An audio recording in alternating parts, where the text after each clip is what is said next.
Alright, here is the third lesson here on chords. Make sure you watch the other two first if you haven't already. You'll be lost. Okay? And I'm sorry you guys have to listen to me vent about our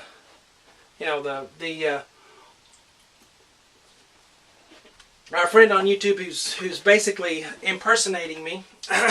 But if you'll just spare me that, I'm teaching a lesson, so that's maybe you can endure that for me if I give you these free lessons on YouTube. All right, so let's move on. We just talked about the triad vocabulary. All right, now we're going to learn something else now. These Roman numerals, did you wonder why some of them were capital and some of them are lowercase? That's because of what's called the chord quality. Okay? The chord quality. And that simply means if it's major or minor chord. You've heard that. Major, minor. A major chord, if you just listen to it, a major chord sounds happy.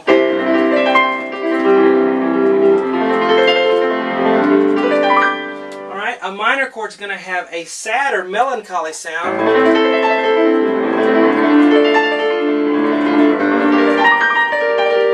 Alright, so it depends. You can listen to it and tell where it's major or minor.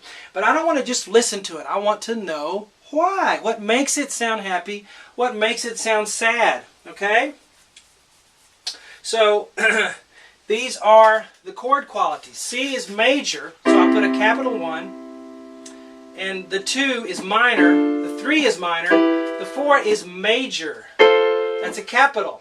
And the 5 is major. The 6 is minor. And the 7, I forgot to put a diminished on. There'll be somebody that goes, you didn't put the thing? Well, there it is. That's called diminished. Okay?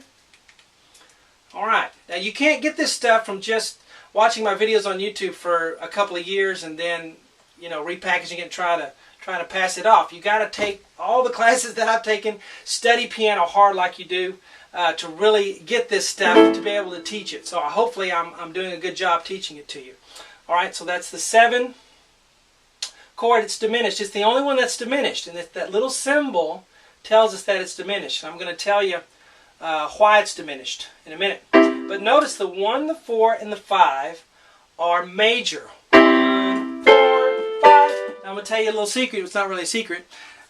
Most songs are built on only 3 chords. Have you heard somebody say, well, you can play most songs with 3 chords? They're right. And the 3 chords are 1, 4, and 5. Let me show you.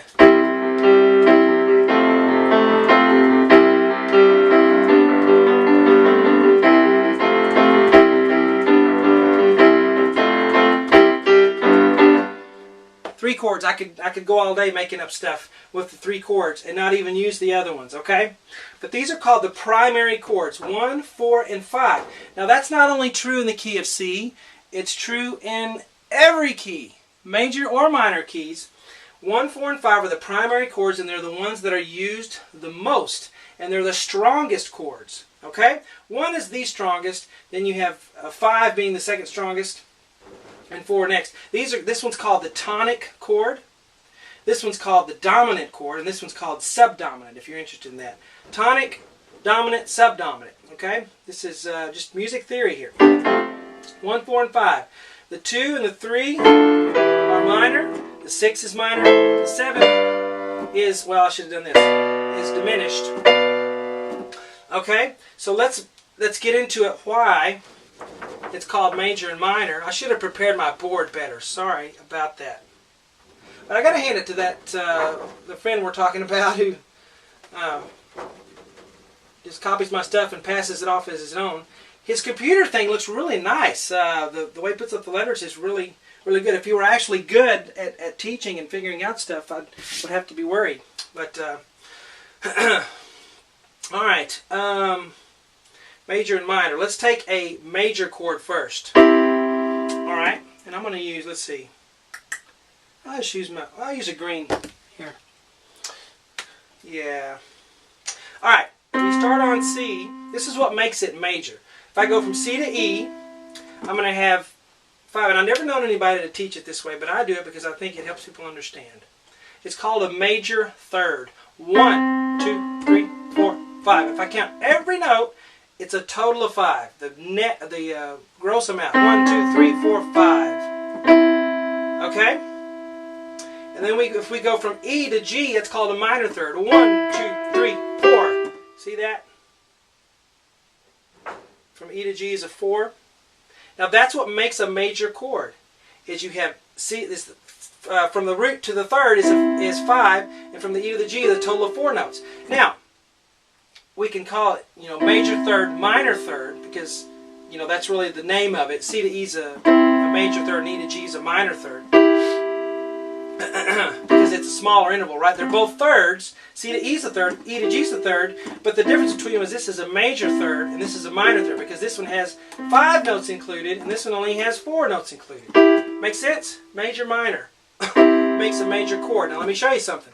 Let's hop over to the 4 chord. What do you expect to find? Well, I expect to find exactly the same thing, the 5 and 4, and we do. 1, 2, 3, 4, 5. 1, 2, 3, 4. That makes your major chord. Okay, I don't want to just tell you it's major. I want you to know why it's a major chord. All right? Now we're going to go to the 5 chord. It's also a major. 1, 2, 3, 4, 5. 1, 2, 3, 4. And there we have our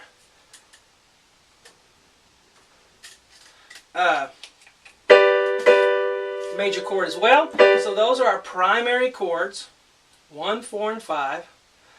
Now let's look at a minor chord. Something interesting about the minor. Now, I don't know, those of you who like math, music is very mathematical, very, the use of numbers and patterns is all over the place. And so people that just play by ear, that's great, but you never see these patterns, you never see what's going on behind the scenes with chords and things. But DFA, there's a minor chord. You can hear the minorness. Sad. So you can just. Alright. D to F is backwards. The 4 is on the bottom. Okay? 1, 2, 3, 4. And where do you think the 5 is? It's up here. 1, 2, 3, or 1, 2, 3, 4, 5. There you go. Okay? See that? It's backwards. 4 to 5 is a minor chord. And we do it again right here. 4 to 5. 1, 2, 3, 4. 1, 2, 3, 4, 5. See that? We can do it on this one too. On the A minor. 1, 2, 3, 4. 1, 2, 3, 4, 5. Okay?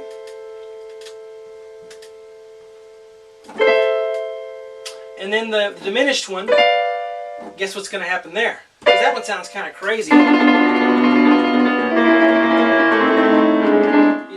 The diminished sounds really unstable. That one is 4, 4. It's unstable. Not used very much. Usually you'll see it in a 5/7 chord, in it, putting a G on the bass or something. But not really, just BDF by itself. Okay, so you understand major chords versus minor chords. Okay? A major chord isn't like better, and the minor chord is not as good. That's not what it means. It just means the quality. Chord quality is what we call it. Major. Now, let me show you a little trick for major and minor, because a lot of people get tripped up on this. I used to tutor this in college, and so I really had to think and get down on the level of someone who hasn't had music their whole life, how I might explain it to them where they would understand it. Okay? So, if you have a major chord and you want to make it minor, what would you do? That middle note determines between major and minor. Did you know that? The middle note is very key in all of these. If I took the E, it's major, right? It's already in the higher position. That middle note is already to the right a little more. If I flat it, that's a flat sign, and that means that note would be E flat. So here's E, this is E flat. That makes it minor. That's what I do. You lower the third to make it minor, you raise it to make it major. So let's do this. If I had a minor, if I have a D minor here, and I wanted to make it major, what would I do? I need to make the F go that way a little bit, so I'm going to sharp it. F sharp. Aha! I could do that to each chord. Let's keep doing it. I need to change my numbers down here, wouldn't I? Well, I'm not going to do that now. E, G, B. Minor, I need to make it major. Sharp the G to make it G sharp. Aha! Now here we can make one minor because this one's already major, right? F, A, C. Make it minor. I need to lower that A, make it go this way a little bit. So I will flat it, and then I get F minor. G, B, D is major already. To minor it, I'll make the B go that way and I'll flat it. A, C, E is minor already. To make it a little bigger in the middle, make the C go that way. I'll sharp the C. Oh, what do we do to B?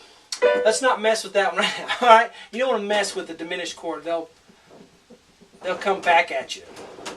All right, now you may say, "Oh, do we have to put those flats and sharps in the key of C?" No, no, no, no, no. You do not. There's no flats and sharps in the key of C diatonically. That means normally within that key, diatonically, there are not any flats or sharps. We're not gonna. I'm just showing you what a major and a minor chord is, how you make it. Remember, major chord goes 5/4. Minor chord, goes 4/5, and a minor chord goes 5/4. All right. Wait, did I say that right? Major chord 5/4. Major chord. All right, I lost it for a minute. And then a minor chord is 1, 2, 3, 4. 1, 2, 3, 4, 5. All right. It's late. Been teaching all day, so brain's a little fried. All right. Maybe I'll do one more lesson for now, and then we'll have more if I need to.